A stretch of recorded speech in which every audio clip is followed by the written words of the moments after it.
What are we supposed to do when we're desiring to live in a more missional way, but we don't have the support of our pastor and local church leadership? Heath and I hear this all the time from listeners to the show. They say, I'd love to start a missional community, but the church we go to, they just don't get it. Or they'll say something like, I would really love to live the way that you and Heath talk about on the show, but my pastor doesn't see it as something that's sustainable. Well, we feel your pain, and we want to say there is hope. Don't give up, but do get started.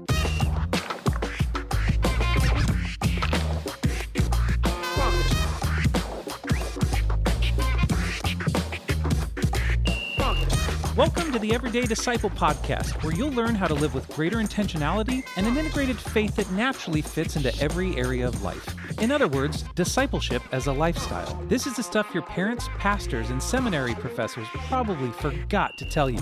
And now, here's your host, Caesar Kalinowski. Hey, brother, what a good time at the old rugby game yesterday. I know, man. It's your new favorite sport, right? I have a growing appreciation for it, I'll say. Okay, yeah. So the Seattle Seawolves. It's a little confusing at first, right? Scrimming and scramming and scrumming. Scrum and ruck. Scrum and rucking. I know, and I'm going to offend some of our listeners here. Sorry. I'm going to do this to the soccer players, people that are way into soccer. But, you know, like rugby has a nonstop clock like soccer. So the game just goes on. It's like life, right? It just keeps going. Except there's a ton of scoring, you know, because a soccer game, big old crazy soccer game, it ends in 1-0 or a tie. Like, what? Yeah. There's a lot of scoring in rugby. A lot of hits, no pads. Yeah, I mean, those guys are we saw some guys manly, like warriors. Yeah, like Vikings. But, you know, there's like 30% of the injuries compared to NFL.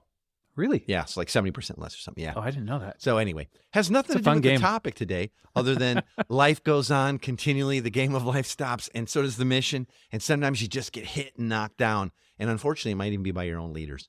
So, sort of like the battle, right? The scrum. So there we go. That's the pushing around. You got your head crammed up someone. No, I can't say that. Okay, so this is actually crazy because one thing that does make me really sad, and we hear about it a ton.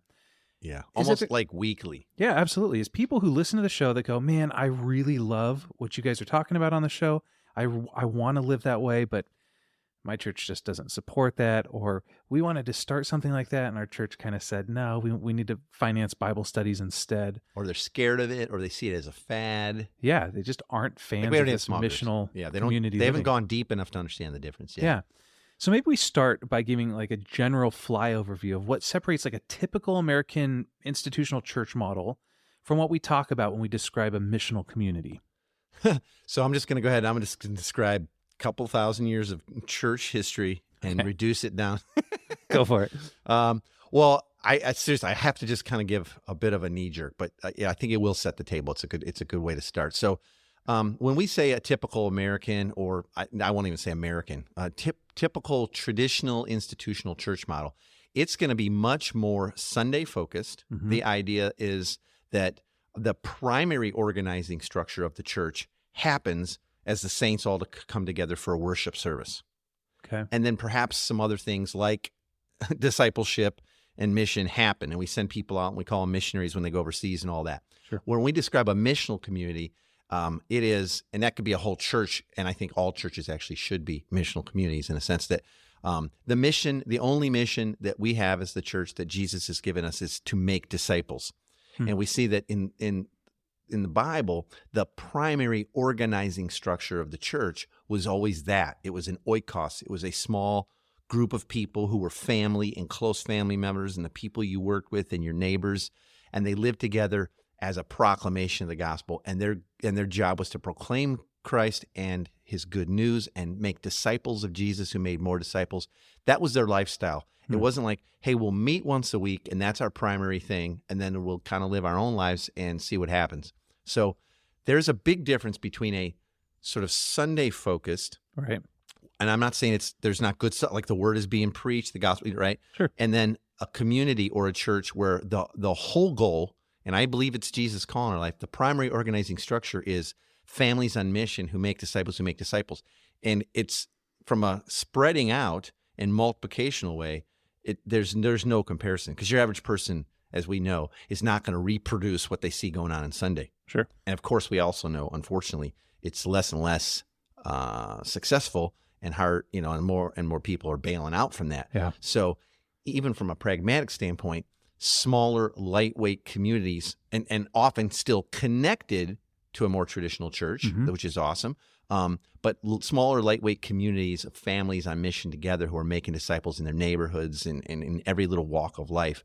There is a huge difference. And if your focus is on attracting people to a service or a performance of some sort, and you think the goal is we got to get people saved versus what Jesus says is, no, the kingdom has come, now walk in it and make disciples, help people move from unbelief to belief. That's a very big difference. So when you're kind of assessing the question I just asked, do you see it as an either or proposition, like either a church is Sunday service focused and more traditional, or they're missional community driven? Is it both? Is it one or the other? What do you think? Well, I think often it is sort of different. It's either or. And I know a lot of churches, though, that are really working hard these days to say, we believe it's good and right to gather up the saints, and I do too. So I would vote for that. I say, yes, we are smarter and wiser together, and the giftings and sitting under the best teaching and the best prophecy and the best evangelists and the best teaching and all that and the most mature. We are more safe and mature together than we ever are apart. Unfortunately, you kind of got to pick your lead horse. Okay. Rare, it seems, and I want my listeners, they're going to get online here and they're going to tell me, rare does it seem, though, where I see churches that were started out traditionally and somehow they have a dual A-level focus. Or I know churches that say, no, we started out as a mission community, and as that multiplies, we get to gather, and we still gather up, we recongregate ourselves, but our primary mission and focus is still the day-to-day, the 6 days and 22 hours, at making disciples, living like family, inviting people to God's table, and making disciples in everyday rhythms of normal life. That's our focus. Oh, and a couple hours a week or once a month or however they do it, we also love and find it very beneficial to pull together. Sure. So I don't think it has to be either or, but unfortunately, if all of your funding and focus and time and effort goes into about an hour and a half, 90 minutes to 2 hours a week, and you have someone hired who's like the director of or the head of discipleship or the head of mission or some local mission or whatever, that means it's not everybody's responsibility. It's that person's. It's his job. It's her job to lead everybody. And you're like, but wait a minute. If Jesus said that we're to make disciples to make disciples, that's the only mission he gave the church. That's everybody's job. It's the only job we have. That's the elders. That's the deacon's job. That's Sunday school's job. It's like, how do we make more disciples of Jesus who make more disciples of Jesus so that we're accomplishing the eternal purpose, and that's filling the world with Jesus. With what he's like. Yeah. What he's like, right? So long answer, does it have to be either or? No, it doesn't. And my good friends, Hugh Halter and Matt Smay, who wrote the Tangible Kingdom Primer, they also wrote a book a few years ago called the Gathered and Scattered Church. And the point of the book wasn't that it was either or, but it was like, can you gather and scatter? Or can you scatter and gather? Yeah, you get to. So I think one of the things that you add to the conversation that's really helpful with this topic is that part of your story is you've actually worked as a pastor in a big church in the past. So you're not just speaking as like this rogue missional community agent. And oddly enough, I was head of production. So I was the guy in charge of the thousands of seats and like Q camera, lasers and like, okay, lights up, no slower, lights up. Okay. Hey, Heath, when you did the announcements, the third service, you kind of went like 15 seconds long. You have to tighten that up next week. That was my job. Jeez, look at that. Well, so you've worked in the big church, and I think you can actually speak into like maybe why or what, pastorally speaking, do you see as potential threats that are going on in a pastor's mind when they're confronted by people who are wanting to live in a way that might threaten the institution a little bit? Well, it does a little. So I want to be careful is that I don't know the hearts of anyone. So please take what I'm going to say as with a grain of salt, and also with love, but also from the experiences of many people who've told me this is my fear or this is my big challenge to this. Okay, so I will say this is an accurate answer, but it does not reflect everybody's heart. Okay, I want to be a little bit careful here. So okay, first and foremost, biggest threat to this is if I'm going to really start promoting a life on mission, everyday discipleship, people live in this way, making disciples, learning how to speak the good news in everything, like that gospel, then I am going to have to live this first. And I'm going to have elders that actually make disciples who make disciples, and their lifestyle looks like that. You know, we often say, like, shouldn't our staff and elders be the rock star disciple makers of the church? So you're a young couple, you show up with a couple of kids in tow to a church, and you go, hey, we just moved into the neighborhood. It's amazing. We're right, you know, across the street from you guys. We want to learn how to make disciples. And, you know, we're brand new Christians. And like, oh, well, you know, all you have to do is like hang out at their house a lot. Sure. You know, because they just live this. They just live it 24/7. In fact, maybe they'd let you even move in. They got, you know, some spare bedrooms, and like spend 6 months with them. You'll know the gospel and you'll know how to make disciples. Well, that's not often the case, and that's a fear. You know, I got an email today from a pastor, like currently pastoring, goes, I have never been fully discipled in a way that's all of life, and I'm pastoring, and I need your advice on where do I start. So he was humble, right? Yeah. So that's a great response. So that's one of the fears. Another thing, one time I was teaching at a seminary, and the head of, you know, all, like theology, who was his class, he was having me as a guest. He said to his class, he said, you know, it's all, you know, pastoral students. He said, everything that Caesar's going to teach you here coming up about discipleship and the gospel and your identity and living on mission and make, you know, being an everyday disciple, all that stuff is accurate. It's from Scripture. I guarantee you. And you'll ask yourself, well, why doesn't our church do more of this then? Yeah, exactly. And he said that your pastors don't have a problem with it theologically, but they have a problem with it financially. Like working them out of a job? Or they go like, I don't get it. If everybody's meeting in homes and really living life this way, when do you collect the tithe? And what if they stop coming to Sunday? And I've seen that happen where people are like, you know, our people are really starting to live on mission, and they're starting to put their money into brokenness that they see. And not as much of it's showing up on Sunday. And we already, you know, in America live with, what is it, 2.3, you know, committed Christians make it to Sunday service like 2.3 times a month or really something like that, 1.8, or I don't even know, you know, if anybody knows. But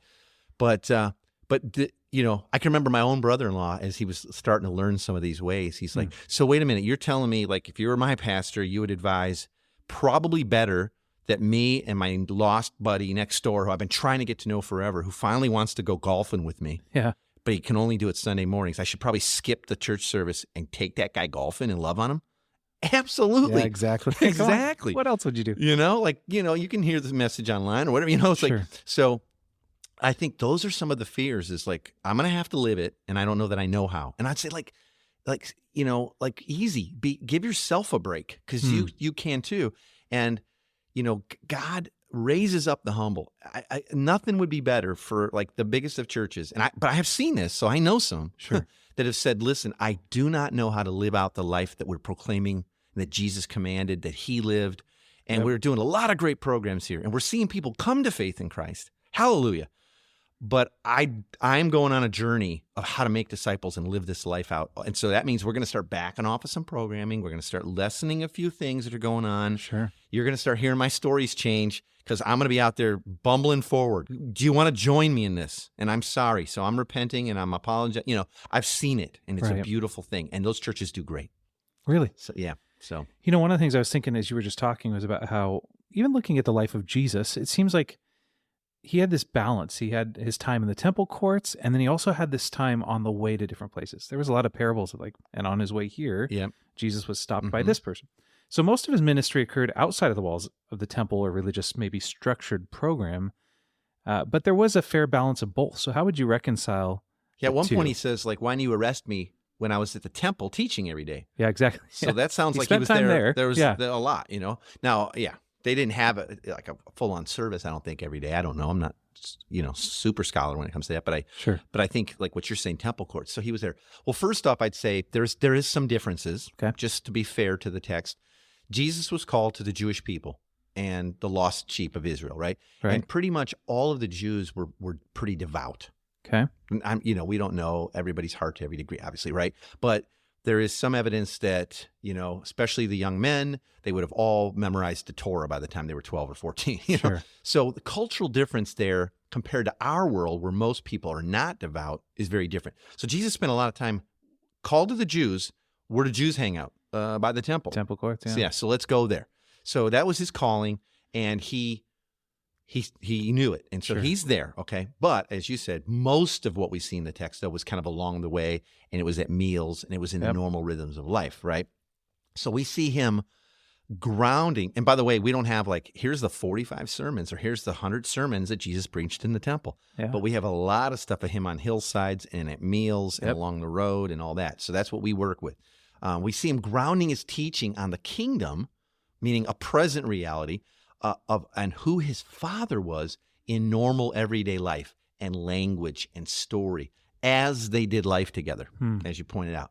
So temple life or work or meals, all of it was for Jesus was life on life, life in community, and life on his dad's mission. That's good, man. Right? And I never considered that before. And I think we get to have it that way too. But here's the thing. If you feel pretty clear that God's called you to make disciples of this person or this people group, and they're never coming to your church service, then I'd say you need to be with them. You need to be where they're at when they're at. Right now I'm coaching a guy named Tom. I won't out him too much here, but he has come across that, wait a minute, a lot of the people that our whole corporate church has said that they're just long to see come to know Christ and be discipled to walk in his ways, they're primarily only available on Sunday mornings. Yep. So they're doing the hard work right now of transitioning, and it's hard work, and he's doing a stellar job, transitioning to a Saturday night evening service for the existing family, so as to free up their Sundays for those who are on mission. And it's not without its scars and scabs, you know what I'm just saying? Yeah. But so far, God's been gracious to them, and it's happening.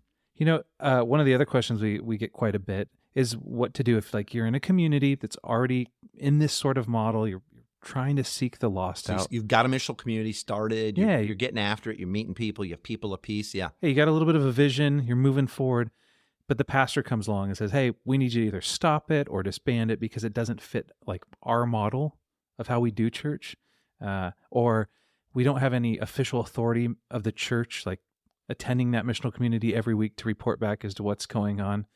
How do we convince them that the best path forward is this model without being a complete nuisance to church leadership? Is that possible? Yeah, well,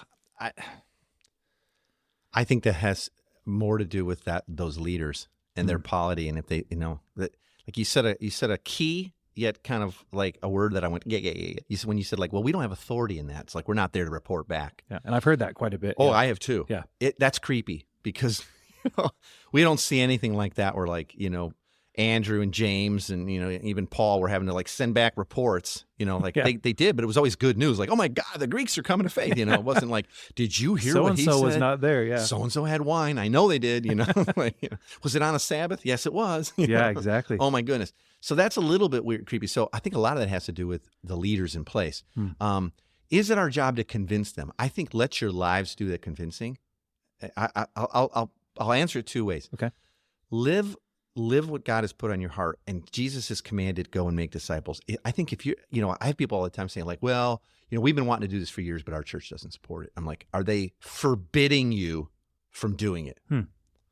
What do you mean? Are they forbidding you from making disciples? Well, no, of course not. Okay, then no one is saying you can't have people over and treat them like family. You can't learn how to be a blessing, blessed to be a blessing out there with people.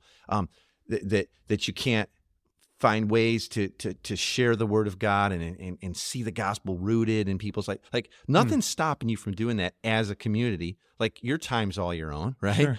Now, so do that and let your life and let the fruit of the gospel just emanating out of all of your lives, let that be the witness. Let it do the convincing. That's good. Also, I will say this, and this will be the hardest word of all. If you are at a church that forbids you gathering in certain ways, and you can't do this, and you can't live on mission, and you can't, without someone officially being attached, I would pray strongly and consider, do we need to get into a church that actually takes the biblical command of go and make disciples seriously and looks at the whole of the New Testament and says the primary organizing structure of the church was homes, was oikos. That's the word. When you see the word church, it's oikos, which means family household of faith. So that's a hard word, and I rarely ever counsel somebody, you should move on. I say stay and be the difference. But if they're forbidding you, well, don't be a sneaky, like don't do that. Don't, like a house divided won't stand. Sure. Then honor them by saying, well, we're going to go ahead and we don't want to be, we don't want to have a house divided here. So we're going to go ahead and keep making disciples. Please pray for us, and we're going to continue to pray God's best for you. Now, what if there's somebody who's kind of in the middle? Like I appreciate what you said, and that it's not our job to convince the pastor or church leadership that this missional way is a better way of living, though you and I both strongly believe that. Maybe you got a pastor who doesn't understand but wants to learn, or a leadership team that goes, it's working. It's not our norm, but we see it's working. How would you suggest to begin having that conversation with either the pastor or the leadership team if they are at a crossroads? I think the lowest hanging fruit is like share some books with people. Like, hey, pastor, this is a book that's really given us some wind in our sails. Okay. And we've all read it, and it's given us lots of encouragement. It's deepened us in the gospel. Like, could you read that? And like, I'd love to get some coffee with you, every couple weeks, and just see what you're getting out of it. See what it's doing in your heart. Maybe even if you're kind of like, if he's interested, like maybe even read it as a couple and see what you think. Yeah. I think of like, okay, well, I'm gonna shameless self-promotion here. Transformed. Give them Transformed, right? That's a great book. Right? Or Jeff's book, Saturate, Yep. right, by Vanderstel. Or give them Tangible Kingdom.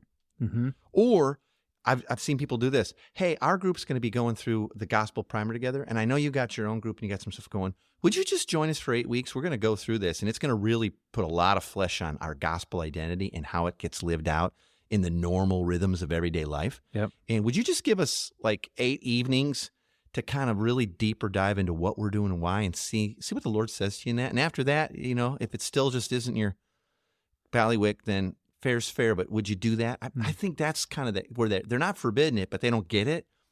Books, some small experiences like that. When you're going out serving, hey, why don't you come and join? You and your family come and join us while we serve. See what it's like. But then come afterwards when we have a meal with everybody, and we kind of download like how we saw the gospel playing out, and evidences of grace and what God was doing. Yep. I want you to join us for a couple of those. See why we're so excited. Oh, that's cool, man. I think that could be a real blessing.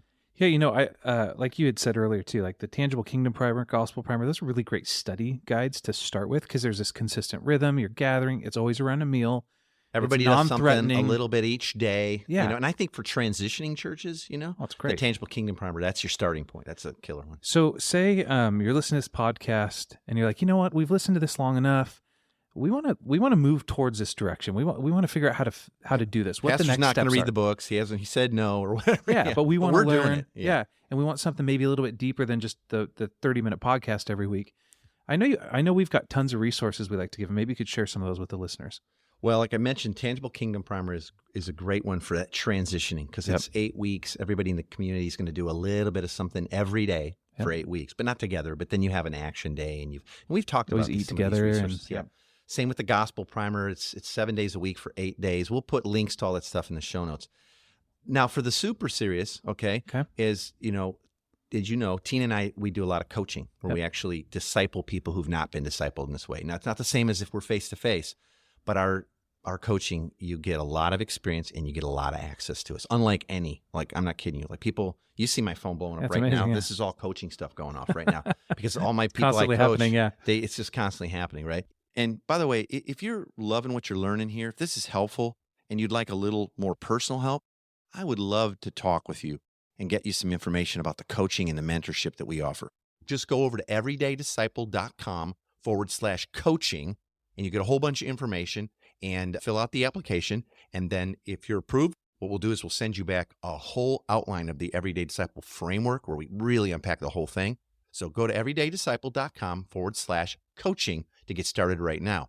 Let's get to the big three, right? Which is a printable PDF of this week's big three takeaways. If nothing else, the things we want you to leave with today. You get those for free by going to everydaydisciple.com/big three. Caesar, what are the big three for this week? All right. The big three that'll be in that download. So first one, I'll say, making disciples as a lifestyle with families, both your nuclear family and extended, on mission together is the primary organizing structure of the church. Don't miss that. I said it's good, man. Snuck it in there a few times. Okay, so a missional community, just to like shorten it up, a missional community is the primary organizing structure of the church. Oikos, family on mission. God has always desired a worldwide earthly family that would live in such a way as to show the world his love and generosity, inviting everybody to a place at his table. And this needs to happen in all of the normal rhythms of everyday life, not just once a week. Number two, man. Second of the big three, don't miss this. The gospel is just as needed and powerful for Christians within the church as it is for not yet believers outside of traditional church structures. Any and every environment or ministry style that proclaims and demonstrates the good news of the gospel is vital, and it should be honored. You'll never lead a movement of change by being against anything or everything. So good. Right? What are you for? Live as an example. Let your good deeds and your humility shine the light for everyone else to see and follow you. Yeah, that's great, dude. Okay. Number 3. Third one, many of our ministry choices, like don't miss this, our strategies really boil down to personal preference. Okay. But disciple making is the only mission that the church exists for. And discipleship happens in community, like Jesus did, life on life, life together on mission. And if our churches are focused on funding and striving to get consumer Christians to sign up for endless programming, Sure. and they're not actively living as a family of God all week together as disciples who make disciples, well, they're missing out on the exact and only reason that the church exists. So for that, I would implore you to please get started doing this right away. Man, the quote that you said that you'll never lead a movement of change by being against anything is just really convicting to me. Because again, the heart in all this is not to slam anything. It's just to go like, Anywhere the good news is preached, the actual gospel of grace, yeah, and who God is and what he's done and what's now true of us. Anywhere that's happening, please promote that, support it, fund go it. for it. But let's do the mission we've been called to, and that's make disciples in everyday life. Absolutely. Again, if you haven't yet joined our Facebook group, all you got to do is go to Facebook, up in the search bar, type in Everyday Disciple Podcast. Caesar or I will approve you to the group, and we will not kick you out until you say something awful. Yeah. And there's a good family in there already. I mean, There's we're a ton. Thanks for joining us today. For more information on this show and to get loads of free discipleship resources, visit everydaydisciple.com. And remember, you really can live with the spiritual freedom and relational peace that Jesus promised every day.